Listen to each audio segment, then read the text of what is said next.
So after uh, the lectures today on plant and soil physics, I want to talk a little bit about physical limits to life. So it's also something that Gabby probably touched on in the first lecture that discussed the work of Vogel, who is obviously a very important person in this field. And I just thought I'd start out with a little bit of observations on life in general, or I mean life as we observe it in nature. And I like this picture here. It's a painting of the entry of animals into Noah's Ark, right? And obviously we don't see the entry of the plants into Noah's Ark, but that's a completely different story why that is so. But if you just look outside in nature, you could get the impression that everything is possible, okay? If you look at these animals here, some are small, some are big, some have 2 legs, some have 4 legs, and they use a variety of mechanisms for drinking, feeding, doing locomotion, even flying, some of them, right? So it seems everything is possible. I will argue that this is not the case, that physics imposes fundamental limits, which is driven somewhat by the pressures of evolution, like we discussed earlier today. So here's some of the papers we're discussing today. So recently we had an important event, a centennial of a book by Darcy Thompson. That is a Dutch translation on growth and form. Okay, it's a really important book that I highly recommend. It's also very elegantly written. And essentially, he discusses the effects of physics on shape of organisms and size of organisms. Okay. And so essentially this whole field is about understanding what constrains biology and what constrains the mechanisms that are possible and not possible in nature. So like the previous lecture, I would like to start with a question. It's a very simple question. Why are there no wheels in nature? Okay, we have lots of wheels in technology. It seems like an obvious thing. Why don't they exist in nature? So maybe you can discuss a little bit. Okay, so let's start again. So we had a good discussion why there are no wheels, and people pointed out there are tumbleweeds, which are at least use a wheel-like strategy. But the major constraint is that the world is not flat. Okay, so if you try with your bicycle to go over a hole like this in your road, you will have problem. Okay, so it's not that wheels are not possible in nature, it's that they're perhaps not practical. That's at least one point of view that you could have. But I want to show one example of a wheel, which is not the tumbleweed, but which is the dung beetle. Okay, so the dung beetle feeds on dung, and it makes these balls made from dung, perfect spherical objects, and then rolls them over a flat surface. So they basically just try to roll them to wherever there are no other dung beetles, and then they eat them. Okay, so they just try to get them away. And people have been interested in how they navigate. Does anyone know how they navigate? Any ideas? The sun? Good. Good suggestion. What about at night? How would you navigate? Yes? Magnetic field, that's also a possibility. Some organisms use that, yes. In this particular case, it's the Milky Way. Researchers have shown. Milky Way. Anyway. Yes. Okay, so many different strategies are possible, but we need to return to the question of what drives evolution. Okay, so I think we go back again and discuss and see if we can come up with some good. All right, so this is a really broad question that I think has many answers. One of my personal favorites is, like we also discussed earlier today, a perspective due to Lotka, which is it's almost 100 years ago, which is kind of there are two ways that you can be good in biology. So one is to be very efficient, very economical, so to be able to use your resources more efficiently than the organisms you're competing with. The other one is just being able to use the most energy, right? Which is a little bit non-trivial if you think about it, but it's like if you can use the most energy in the most efficient way, that's the best thing, okay? And so it's clear that there are differences between elephants and mice in their metabolic rate and so on, and they have different strategies and different objectives. But you also have this in nations. So if you have the energy use per GDP, so if you take this graph up here, you have the United States, for instance. So around just after 1900, right? They used, let's see, 0.5 tons of oil per $1,000 GDP, right? So that's one strategy for growth. If you want to be number one in the world, which the United States arguably was, at least in the last century, this is one strategy to becoming number one. And you see clearly China is picking up on that idea.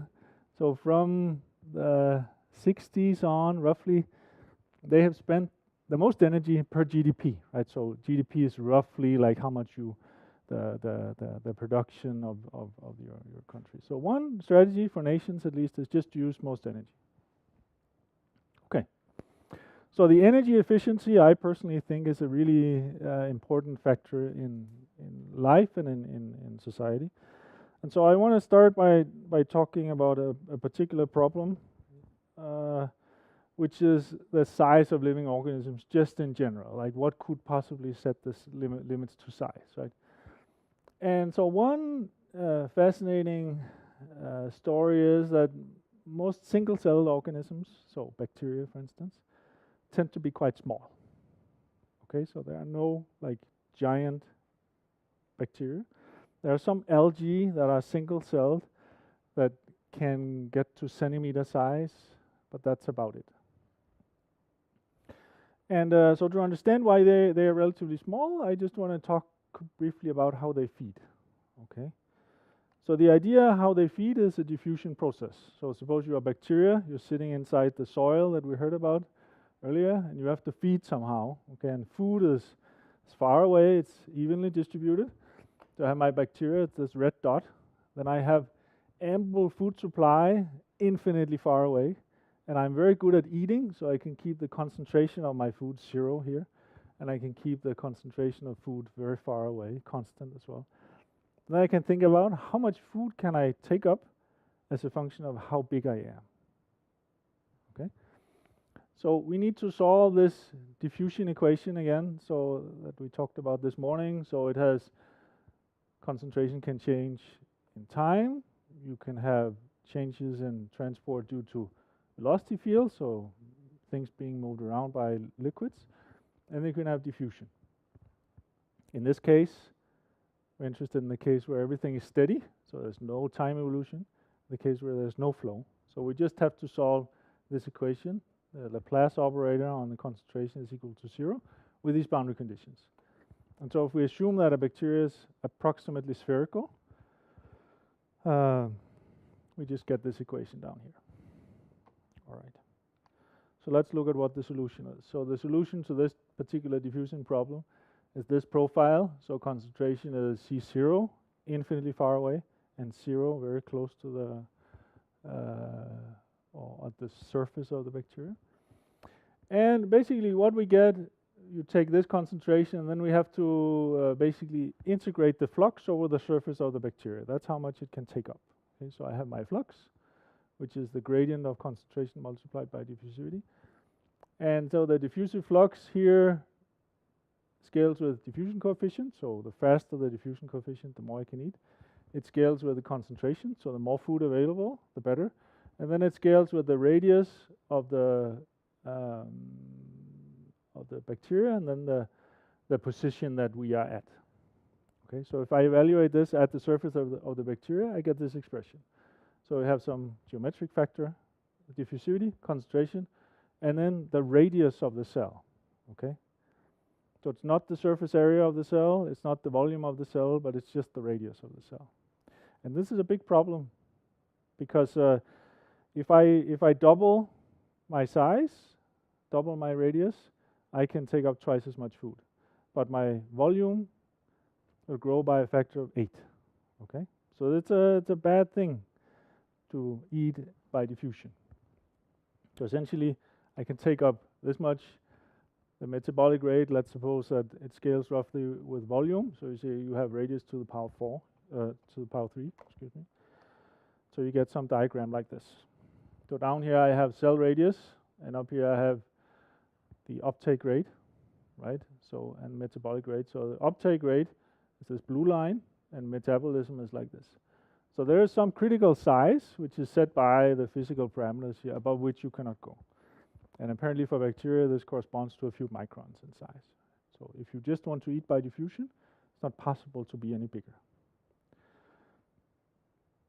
All right, so this is a simple application of the idea that somehow efficiency or rate of uptake is central in determining strategies used by living organisms. Now, if we look at the plant again, it's a much more complicated system. So there's a lot of things going on. The major thing that I want to discuss today is the action of photosynthesis in the leaf and transporting the product of that throughout the plant body. Because if I can do that faster, if I can do that in a cheaper way, then that will give me an evolutionary advantage over other organisms. Okay. So I just want to recap again. The plant is this osmotic pump, so it's really just one long cellular pipe that pushes sugar out of the leaf by osmosis, generating large pressures. And the interesting question is, what if I am a plant, how should I design this system to be most efficient, to give me the fastest transport, to give me the cheapest transport? That would depend on, say, the size of the plant. It would depend on the size of this pipe. It would depend on the parameters like the sugar concentration, how viscous the sap is, and so on and so forth. So there are many parameters. It's not clear how they should be chosen to give the most efficient transport. So what we do is to make a little model of this to see if we can elucidate how those different variables enter into the system. And this is something that started, whoa, this is interesting. I think there's a minor malfunction with the PowerPoint slide. So it's something that started with a scientist, Horowitz, who was at Washington State University, who published the first paper on sugar transport. So let me just see if there's something here which is not, it has just taken the wrong, anyway. We'll fix that in the version that I upload. But anyway, you can sort of see the outline of what he was doing over here. So he was saying that you have two parallel pipes, one for xylem, one for phloem. And then you quantify the rate of exchange of liquid between the two. So you say that water can go between xylem and phloem, either because you have a difference in concentration of solutes or a difference in concentration of sugar. So that's like I showed here. So water can enter down here because the water potential or the chemical potential of water is lower inside than outside. It can also exit the tube if the pressure inside becomes sufficiently large. So that's what's happening up here. This tube is closed, so up at this end of the pipe, water will actually be flowing out. Okay? So Horowitz was the first to formulate sort of the conservation law for this system. Now, unfortunately, these are relatively complicated coupled partial differential equations in space and time. So finding these sort of closed form solutions is a really painful exercise.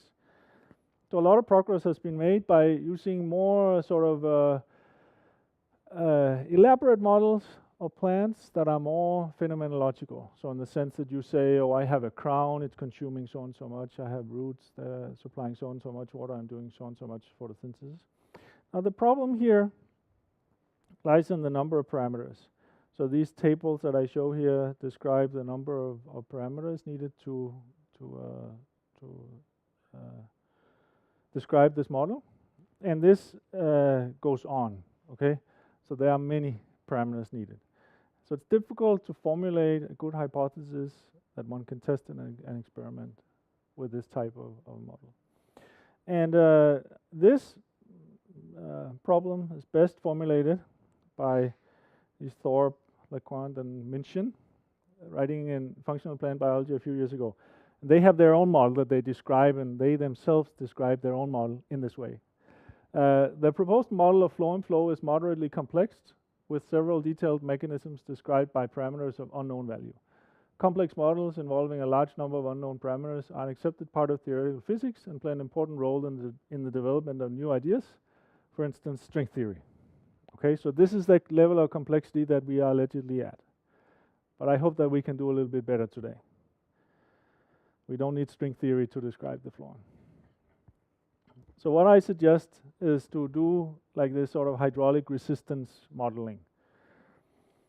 So the idea is to treat the plant as a hydraulic circuit.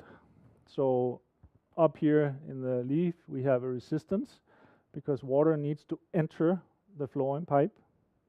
Along the stem I have resistance because the liquid needs to flow along or inside the cylindrical pipe.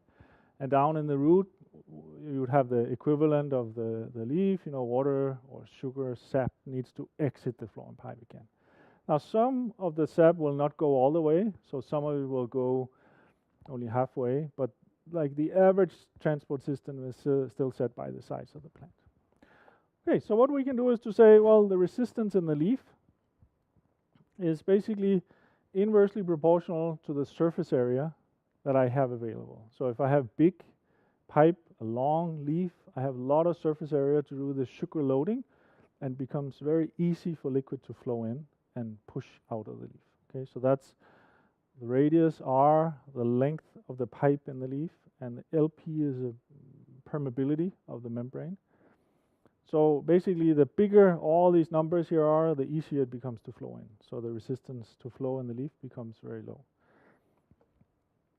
Similarly in the stem I have this dependence on viscosity and length of transport, and then the radius to the power 4, this Hagen-Poiseuille law that we saw earlier today.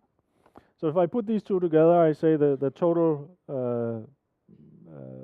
flow is described by the usual transport equation. I get a flow speed which looks like this. So it depends on all the physical parameters, so permeability of membrane, radius, length of plant, length of leaf, length of plant, and viscosity, and it's just proportional to the pressure drop.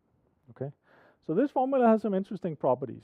If you think of it, well, what would happen if I made my leaf larger? What would happen if I made my plant shorter? What would happen if I made my pipe bigger or smaller? So the most interesting property is if we look in the function of cell size. And the cell size here is not a monotonic function. So essentially if the cell size is very small, you have a lot of resistance in the stem to flow, so viscous resistance. So the flow speed goes down. If I make the cell very large, then I have to have a very big inflow of liquid in the leaf to get a high speed. Okay? So it means there is some optimum choice of conduit size for which the speed is as fast as possible, right? And so it turns out that it's basically the radius to the power 3 proportional to permeability of membrane, viscosity, leaf length, and plant height. Okay. And so when I optimize here, I take the speed to make that as large as possible. You could say, well, don't you want to maximize the flow rate, for instance, right? But the point is here that here I allow for comparing two pipes, two small pipes, and one big pipe. Okay, which would give the largest flow rate? And by looking at the velocity, I just maximize the flux. So for whatever area I allocate to vascular transport, this is the relevant quantity. Okay, because a larger individual pipe will have a larger flow rate than a small individual pipe, but there's room for more small pipes than big pipes. Okay. So now the question is, do plants know about this? And turns out they do. Okay. So here I plot the radius, which we measured on these phloem tubes, and here I plot the length of the leaf multiplied by the size of the plant. Okay, essentially, so these parameters, size of leaf, height of plant here. And you see that they fall more or less along this line. So there are some outliers. There's these black dots are herbaceous plants. They work pretty well. There are some angiosperm trees, the open circles here. They also work fairly well. There is the gymnosperm trees that have needles, these square boxes, and then the gymnosperm trees that have scales are these guys down here. And so for scale, I don't know if you know what a scale on a plant looks like, but it's a little bit difficult to define what you mean by the length of the leaf, because it's like a little overlapping long leaf. So here we took the smallest length, and so that's why it's down here. So for whatever reason, this guy up here, which has the biggest pipe, that's one of these cucumber plants or cucurbits, which also make these giant pumpkins that I showed earlier. So it's always an outlier. Whenever we do any of this stuff, it has the biggest pipes, the biggest fruits, whatever. I don't know. It's just something strange is going on there. But one interesting thing we notice here is that these pipes are on the order maybe 10 microns, right? They are small pipes. And there is some variation as you look along the stem of a plant, but not a lot. So most of them are basically confined down here. And it's an interesting question why that is exactly, right? Because if you were able to make bigger pipes, then you could have, according to this theory at least, larger trees, you could have larger leaves, you name it. About the physical limits to size of plant leaves. And there are many obvious limits to plant size and leaf size, and many of them have to do with mechanics. So there's a limit to how tall you can make a skyscraper building or the structure of a bridge.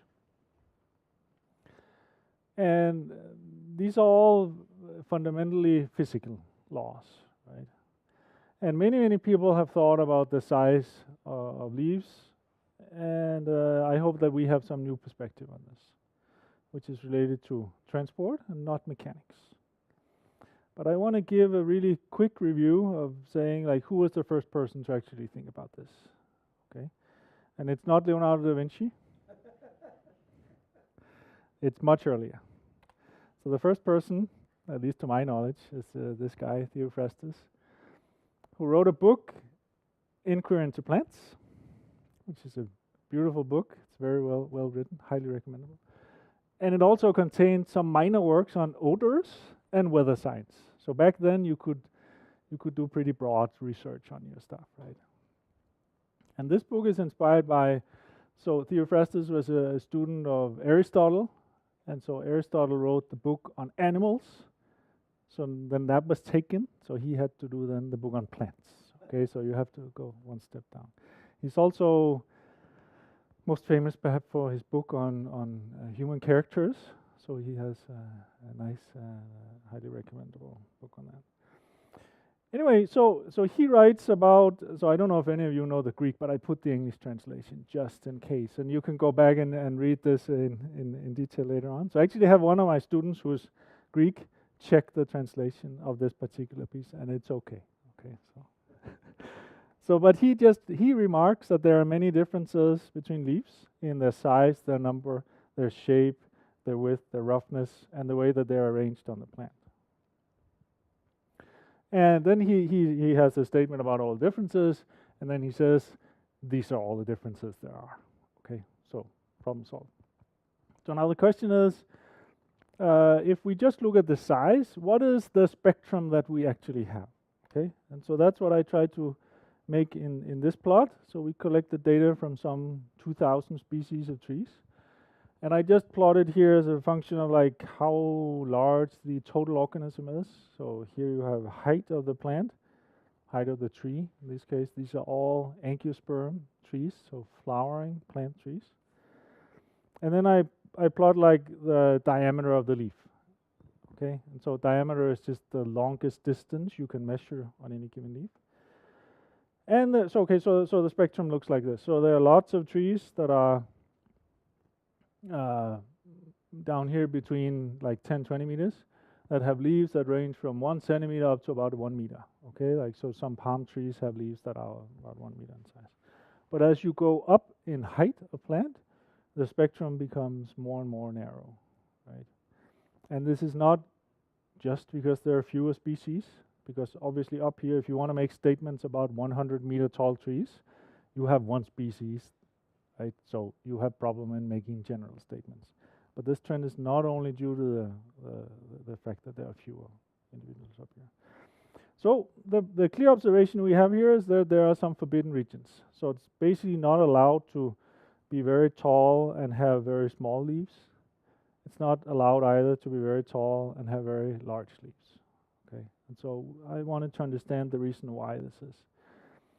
And I mean, this observation is something that, I mean, we have 20,000 species here, which is, I would think it's a fair representation of plants in general, but obviously there is maybe 1 million angiosperm species, so this is a tiny fraction. Okay?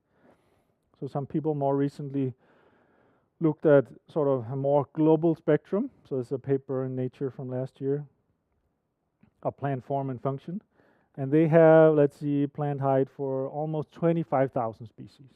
Okay, and so they also have leaf size, they have some seed mass, and so on and so forth. And if you cover all these parameters together, you can get plots like this, where you look at how various things vary. But so roughly speaking, this axis here along this direction is the leaf area, and this axis here is the height. So you see sort of a similar constraint here, that the height, for a given height, you can have several different leaf areas, but it's a tightly constrained volume that it happens in. So basically the same thing as what we saw here. So now the question is, what are these guys really doing? Okay, so essentially, what is a leaf? A leaf is an organ for capturing solar energy. Okay, so in that case, the bigger the surface area of the leaf, the better. Then you can say, do I want 2 small leaves or 1 big leaf? And there's definitely some economics of scale there. But the other function that the plant has to be able to do is to drain the sugar out. Okay, the sugar sitting inside the leaf is useless for the organism, so it needs to be able to pump it out. And you can see here, there's the mid vein here and second order veins going out. So they have an elaborate channel network for extracting the sugar. Okay. So earlier today we looked at how fast you can pump sugar out. And so we did that basically by saying, so I have one conduit inside the leaf, so it starts somewhere inside the leaf and then it goes into the stem and then it flows to the root, right? So rough approximation. It gave us this expression for the speed. So it depends on the size of the conduit, the size of the leaf, and the height of the plant in some particular way described by this equation, okay? And now it's important to emphasize, if I look at all these plants, just a little while ago I showed you that the radius of the sieve tube, the radius of the pipe, that can vary. The problem is that in trees, all of these trees basically have the same conduit size. So the maximum size, which is diameter of roughly 50 microns, that's what all of these guys have. So radius in all of these is constant. So in this equation down here, I can really only play with the size of my leaf. That's the only thing I have to play with. So let's try to see what happens when I try to find, like, how big should I make my leaf? Right? Because if I just look at this equation up here, I can say the energy flux coming out of the leaf, so the per area of vasculature, proportional to speed, sugar concentration. So I just get some equation for that here, right? And if I plot that as a function of just leaf size, I get a curve which looks like this. So in the beginning, when my leaf is relatively small, there's a lot to be gained in terms of how much energy you can pump out. Okay, so if I double the area, I can easily double the export capacity, no problem. However, as I keep increasing the size of my leaf, the flow rate going out saturates. And the reason is that as I make my leaf bigger and bigger, I have less and less resistance going into the pipe system. But my stem is constant, so now that becomes the limiting factor. So this upper limit here is just set by the constraint of having to flow through the stem all the way. The good question is then when to stop, right? When is enough? So for this particular case, I think I chose a a 20-meter tree, and here if I have a 40-centimeter leaf, I can export so much, like 90% of the maximum. If I have an 80-centimeter leaf, I can export maybe 95, right? So by doubling the size of my leaf, I can only export a few percent more, right? So you could say I have to stop when I reached some particular fraction of the maximum output. So tau here is a small number, so I want to reach 90, 95%, whatever. And that sets the size of leaf at which I should stop. So I don't want to make a bigger leaf than this maximum size, which is set by some fraction of the maximum output. And so it gives some equation for the maximum leaf size, which depends on the parameters like this. In particular, it's inversely proportional to height. So the bigger my plant is, the smaller my largest leaf should be. Okay. So that's the upper limit. If I want to make a lower limit to leaf size, I can say, well, what is the purpose of having a vascular system actually, right? So the purpose is to move material more efficiently than other ways. And the obvious other way here is to do diffusion. So if I have one cell here and one there, they can communicate by diffusion. But it's not feasible to do diffusion over tens of meters. So the minimum requirement I have is that the ratio of how quickly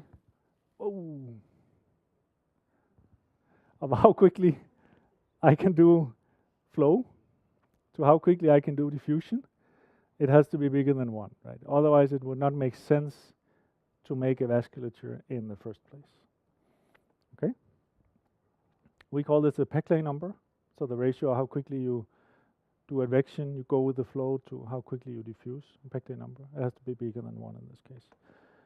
This also sets then a lower limit, because as you can see, the speed increases initially. So I don't want to have a leaf that's too small. Then I would not be able to go faster than diffusion, essentially. So there's no point in having the vasculature in the first place. So basically, that sets an equation for my smallest leaf size here. And also, actually, a maximum size to the plant. Because if I demand that my Peclet number be 1 or 10 or something like that, then what the equation tells me is that this is never possible if your plant is larger than what this expression tells you. Okay. So again, we can go and ask the plant if it knows about this. Okay, so that's what we'll do. And these lines here, this is the minimum size, this is the maximum size up here. And basically, the upper limit is described by this equation, 1 over height up here. And it stops, this line describes 95% or 90% of the maximum output. Okay, so they seem to stop making bigger leaves when you reach 90% of the maximum output. This line down here, this range corresponds to Peclet numbers in the range 1 to 10. So if you are down here like these, I have no good explanation. They should not exist. Okay. Principle is not allowed, but maybe they have tricks. So this lower range here is described by, and these two lines nicely converge in the range 100 to 110 meters, which is the size limit to trees that we currently observe on Earth. Okay? There's a question. How about this maximum height? How did you get it? So the question is, how about the maximum height? Yeah. How did I get it? So the maximum height is, I mean, if you just look at these two curves, you say there's a maximum leaf size and there's a minimum leaf size, and they meet somewhere, meaning that to the right of this point, I can no longer make a plant, right? Because any leaf that I can make will not be big enough. The problem with using this type of data to answer the question, why are trees no taller than 100 meters, is that there are very few trees that are taller than 100 meters. Okay, so this data set can be used to describe the size of leaves, but I don't believe that we can use it to determine the maximum height of trees, because there's only one species up here, right? So it's very difficult to generalize. If I had a whole bunch and they all stopped there, you could make statistical arguments about it. Any more questions about size? Not right now. Okay. So I want to finish off by talking a little bit about the sap that's inside the phloem. And so a very obvious question today is, can we engineer plants that just make more sugar? Okay, it seems like an obvious idea. Why not just modify maize or corn or wheat just to do more photosynthesis, right? What more do we want, right? And people are basically saying, oh, we hack the photosynthesis, we do faster Rubisco, so some of these proteins that are involved in this process, and you can do more photosynthesis. But I will argue that this is not the ideal world is not one in which you make individual plants produce or do more photosynthesis, because there are some essential bottlenecks in phloem transport. And so basically, we have to start with the leaf and look at this vein architecture and say, okay, let's try to see, okay, I want to get a sample of the phloem sap. Okay, and as we looked at before, what do we use? We use these aphids. You saw the movie with the cutting. I can play it again if you want. I don't think we have the sound this time. And this is like the state of the art of how sap is collected from plants. There are some that bleed, so some that you can make incisions in to extract the sap, but essentially this is what is done, okay? So it's a complicated process. Now, on some plants you can do something slightly different, which is, I show this example here, which is a chamber developed by the Knoblauch lab at Washington State University, where you can grow plants between a cover slip and a fine mesh. So you have soil in the background, then fine mesh, then plant root. I don't know if you can see it right here. Plant root. And this over here is then a movie that Michael Knoblauch took, where you basically deposit fluorescein, a modified fluorescein, on the leaf. And then it's able to enter the phloem channel, so it's membrane permeable. And then you basically see this. So you see sugar entering the vasculature. I don't know how clearly it shows up, but initially it's just in the leaf, then it goes down here. And you can use this for many, many interesting things. You can use it to measure the speed of translocation. In the break we discussed how that's otherwise done, for instance, with radioactive labeling. That's a very commonly used technique to measure how quickly something moves inside plant. You feed it radioactive carbon, see how it's allocated. Here you can just look for a dye. It's slightly simpler. It relies on the fact that the root is transparent in this case. So now an interesting thing is that this can actually be used to measure the sugar concentration inside. And so to do that, we have this root which is filled with the dye that's shown on here. All the green stuff is the dye. And basically what we do is that we apply a laser. So I turned on the laser at this one point. I run it for 20 seconds. And then that means that since liquid is moving from left to right, whatever passes my laser, I will break the fluorescent bond. Okay? So this is what happens. Maybe you saw it. You see this pulse moving over here. We can play it again. There it goes. It moves from left to right. Okay. So it turns out that we can use this type of data to actually extract information about the diffusivity of the dye, and the diffusivity is linked to the viscosity of the sap or the sugar concentration inside. So to demonstrate that, I show we made like a little artificial plant here. So yeah, I have a number of channels. This top one just has water. It says 5% sugar. It says 10%. That's the Coca-Cola again. And yes, we tried to run Coca-Cola through this device to calibrate it. So, and 20% sugar, 40% sugar. Now these are all flowing at the same speed. Let me see if we can play this. Oh no, not working. Worked a little bit earlier. Anyway, they're all flowing at the same speed. But what you would have seen in this video is that this dye diffuses, so it spreads out faster in pure water than it does in highly concentrated sugar solutions. So because the liquid is more dense, it's more difficult for the dye molecules to do diffusion. So we can quantify how much more, and we can use that to measure the concentration inside. So this can be done on some plants. And I show here some data that we collected on the sugar concentration.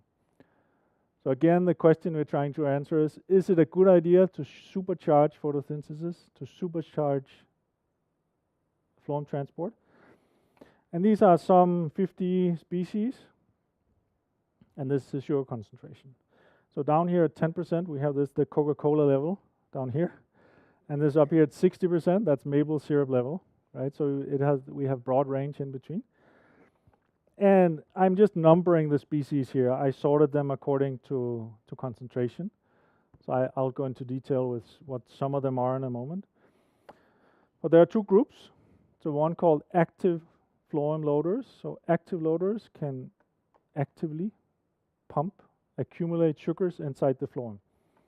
So it's the green group shown up here. So they span the range from, let's see, 50% sugar inside. That's really concentrated. It's extremely viscous. It's almost as viscous as maple syrup. So from roughly like 20% up to 50%. And the passive loaders, they just rely on diffusion inside the leaf. So they cannot go as high. They go to maybe 20 at most. And the question is, why do we have this particular distribution? And what is going on with these extremely high concentration species up here?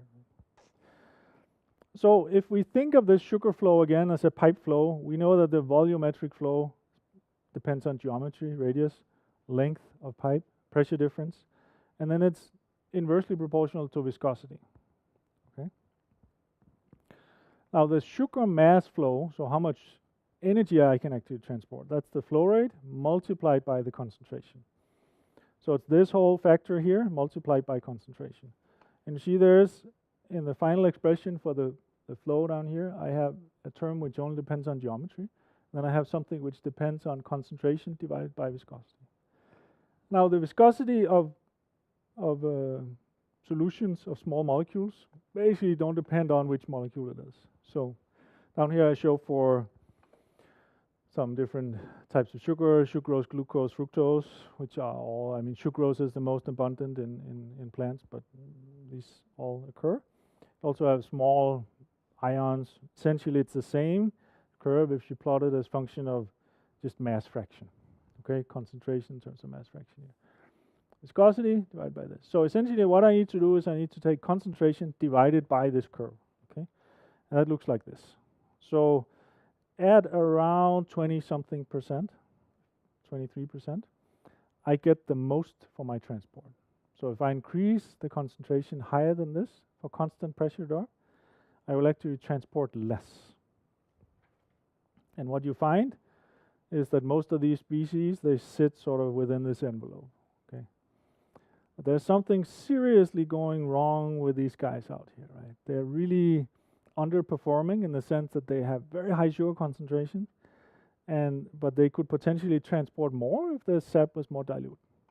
So does anyone have an idea what these plants might be?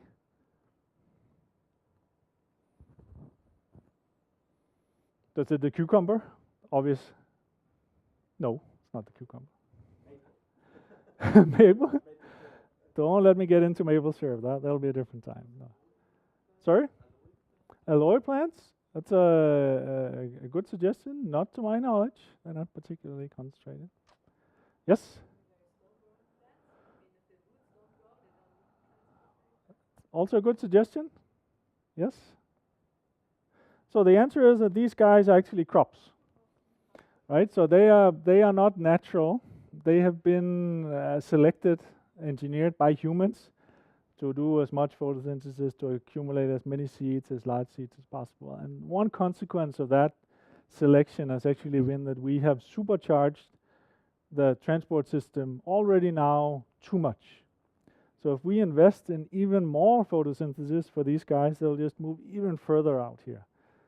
And essentially the viscosity of the sap will just kill the transport process, which is, I think, an interesting point. Okay. So I want to finish off with just showing one slide on a conference that we're organizing in Copenhagen in just a few weeks. Okay, some of you, I sparked the interest in some of you. You can have 2 days of nothing but the phloem. What could possibly be better? We have an exciting program, a good lineup of speakers, and otherwise I think I'll thank you for your attention. I'll be happy to take questions.